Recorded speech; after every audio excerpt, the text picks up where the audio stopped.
దాని తర్వాత నాకు తెలుగు రాయడం చదవడం రాకపోయినా కూడా మంచి ఈ 3 పేజెస్లోనో లేకపోతే ఈ బాగా లెంతీ డైలాగ్స్ వచ్చినప్పుడు దాంట్లో ఎక్కడన్నా సరైన సెంటెన్స్ లేకపోయినా ఏదైనా కరెక్ట్గా లేదు అని అనిపిస్తే ఫార్మేషన్ లేదు అనిపిస్తే ఆగిపోతాను నేను.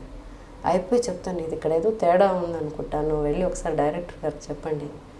అలా అని చాలా దీంట్లో తెలుగు రాకపోయినా అలాగే దాసరి గారు అంత త్వరగా డైలాగులు మార్చరండి.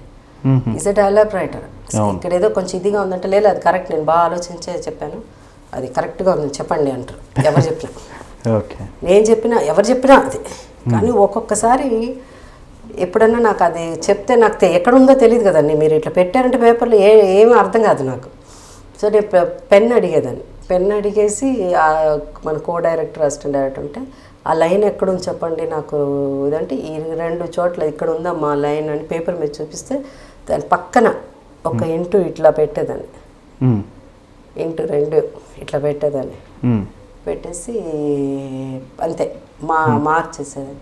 ఇది 2 కరెక్ట్గా లేదు అని చెప్పండి డైరెక్టర్ గారితో. ఎందుకో అంటే నాకు రాకపోతే, నాకు భాష రాదు అంటే తెలుగు మాట్లాడుకుంటా మన అర్థం అవుతుంది కాబట్టే నేను పెట్టగలను.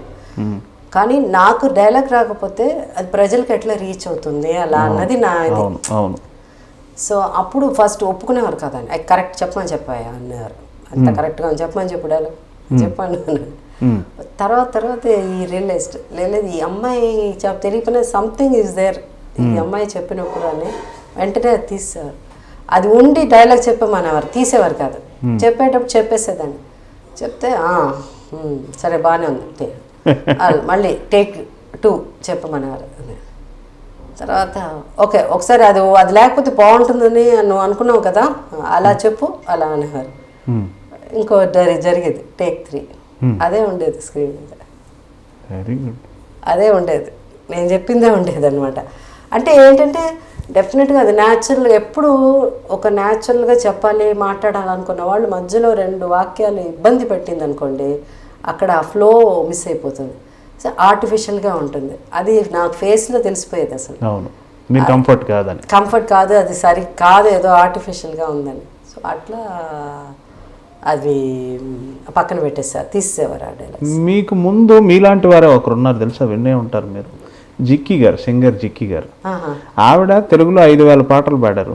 అయినా కానీ ఆవిడకి తెలుగు చదవటం రాయటం రాదు. పాడే ముందు ఎవరన్నా వచ్చి ఆవిడకి డిక్టేట్ చేస్తే కీప్ లిజనింగ్ అనమాట, విని విని విని విని వెళ్ళి మైక్ ముందు పాడేసేవాడు.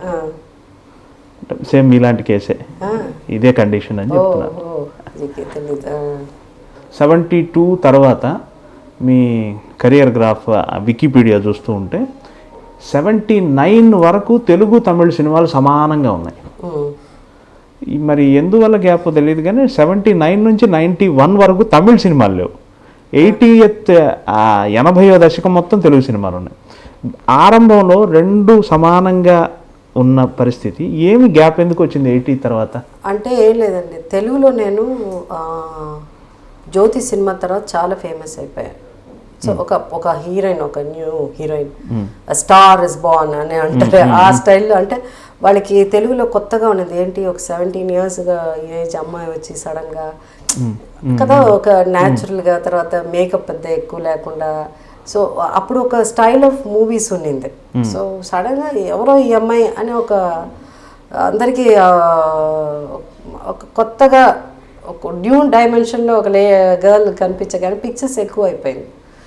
ఇప్పుడు నేను జ్యోతి చేసేటప్పుడు బాగా బిజీగా హీరోయిన్గా ఉన్నప్పుడు కూడా రాఘవేంద్ర గారి కోసం మళ్ళీ సినిమా అదేంటి మన అడవిరాముడు చేశాను. నేను యాక్చువల్గా దాంట్లో జయప్రద హీరోయిన్. ఇప్పుడు నేను ఆ టాప్ హీరోయిన్గా ఉన్నప్పుడు నేను చేయాల్సిన అవసరం లేదు కదా ఆ సెకండ్ క్యారెక్టర్ అడవిరాముడులో. సో అది లాస్ట్లో, సో జయప్రదకి ఎక్కువ సాంగ్స్ ఉంటాయి. సో ఇట్లాంటి సినిమాలు అనమాట వరుసగా. ఇలా ఒక సినిమా మీద ఒక సినిమా వచ్చేసరికి ఇంకా తమిళ పిక్చర్లు ఏంటంటే తెలుగు సినిమా తమిళకి ఏం డిఫరెన్స్ అంటే, తెలుగులో మనం డేట్లు ఇచ్చామంటే అది కరెక్ట్గా పాటిస్తారు. ఓకే, తమిళ్లో అది ఉండదు, మిస్ అయిపోతుంది. వాళ్ళు ఇచ్చిన డేట్లు యూజ్ చేయరు, మిస్ చేస్తారు. అట్లా అన్నప్పుడు తెలుగు సినిమాలకి ప్రాబ్లం వస్తుంది. రజనీకాంత్ ఫేమస్ అయిన తర్వాత తెలుగులో ధర్మాత్ముడు అని ఒక సినిమా చేశాను, నేను కృష్ణరాజు గారు. నాకు అది second Nandi award best actress వచ్చింది ధర్మాత్ముడు సినిమా. ఆ సినిమా నల్లవన్ అని తమిళ్లో రజనీకాంత్ గారు అప్పుడే టాప్ దీంట్లో ఉన్నాడు. ఏవేం వాళ్ళు తీస్తే నేను చేయమంటే కూడా నేను చేయలేకపోయాను, ఎందుకంటే ఆ టైంలో మళ్ళీ ఇక్కడ రామారావు గారి సినిమా ఏదో షూటింగ్. సో రజనీ పక్కన కూడా నేను సినిమాలు మానుకోవాల్సిన పరిస్థితి, only because of date problems. మళ్ళీ అవకాశం రాలేదు రజనీతో? రాలే, వచ్చింది చేయలేను నేను, మళ్ళీ రాలే అవకాశం. తర్వాత 15 ఏళ్ళు 15-20 ఏళ్ళు ఫస్ట్ సినిమా రజనీ నాకు ఫాదర్ కదా, అపూర్వ రాగంగల్. అవును, రజనీకాంత్ డెబ్యూ ఫిలిం నాకు ఫాదర్గా చేశాడు ఆయన, అపూర్వ రాగంగల్. అయితే ఆ తర్వాత సూపర్ స్టార్ తను అయిపోయిన తర్వాత చాలా ఏళ్ళ తర్వాత నేను కొంచెం క్యారెక్టర్ రోల్ కూడా చేయొచ్చు అనే టైంలో పాండ్యన్ అన్న పిక్చర్ తీస్తాను 15-16. పవర్ఫుల్ రోల్స్ అది 92 అనుకుంటా, అది 92-93 అన్నది. మా రెండో అబ్బాయి పుట్టిన తర్వాత బ్రదర్ అండ్ సిస్టర్ ఇద్దరు, అదే పోలీస్ ఆఫీసర్ను ఆయన వచ్చి అదే ఒక క్రిమినల్, అదే అట్లాంటిది. లక్ష్మి గారు ఆయన కూడా ఒకసారి చేశారు అలాంటి సినిమా, ఇది కూడా అలాంటి సినిమా. తమిళనాడులో మిమ్మల్ని ఎక్కువ గుర్తుపెట్టుకునేది అపూర్వ రాగంగల్, తెర అరంగేట్రం. అవును, ఆ బాలచంద్ర గారి పిక్చర్లే వరుసగా అరంగేట్రం, సొల్లత్తాన్ నిனைக்கிறேன், నవనిల్లై, ఇక లిస్ట్ ఉంది, ఒక వెள்ளிக்கிழமை విరదం అంతా తమిళ సినిమాలన్నీ. బట్ అపూర్వ రాగంగల్ మోటు బాలచంద్ర గారు కదండి, ఆయనకి ఇష్టమైన ఆర్టిస్ట్. అండ్ బాలచంద్ర గారికి మా తెలుగులో కూడా మరి ఆయన ఇది కథగా తీశారు. తర్వాత ఆడవాళ్ళు మీకు జోహార్లు అనే సినిమా తీశారు. నేను తమిళ్లో తర్వాత కంటిన్యూ చేయలేకపోయాను బాలచంద్ర గారి సినిమాలు, అంటే చాలా బిజీ అండి. మీరు చూడండి లిస్ట్ ఆఫ్ మూవీస్ ఉన్నప్పుడు extremely busy. I use to sleep only 3 hours, అంతే టైం ఉండేది, 3 hours అంతే.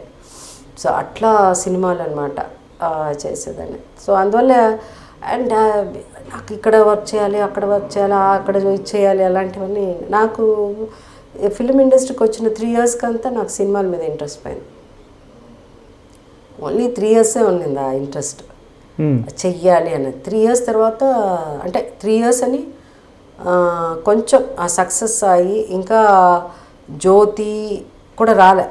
జ్యోతి వచ్చే లోపల మన నోమని సినిమా అని తమిళ సినిమాలు ఇప్పుడు అరంగేట్రం, సొల్లత్తాన్ నిனைக்கிறேன், ఇవన్నీ క్యారెక్టర్స్ కదా, చిన్న పిల్ల నేను, దానికి తగినట్టు క్యారెక్టర్లు అప్పటికే ఇంట్రెస్ట్ పోయింది. అంటే ఓవరాల్ అంత పని చేయడం నాకు ఇష్టం లేదు.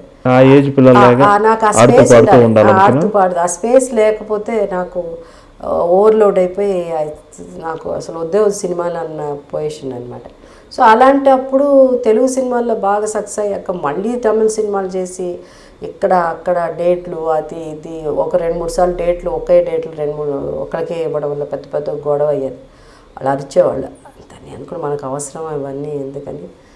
తెలుగు ఎవరు మీ తరపున అప్పుడు మేనేజ్ చేశారండి? మా నాన్నగారు అండి, మా ఫాదర్.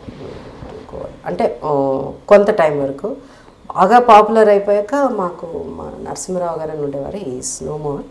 ఆయన చూసుకునేవారు. ఆల్మోస్ట్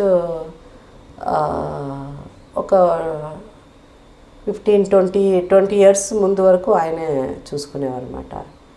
సో ఇప్పుడు తర్వాత మానేశారు ఆయన. తర్వాత నేనే చూసుకోవడం, ఆయన చూసి మానేసిన తర్వాత నేనే ఆ డేట్స్ చూసుకునేదాన్ని అప్పుడు.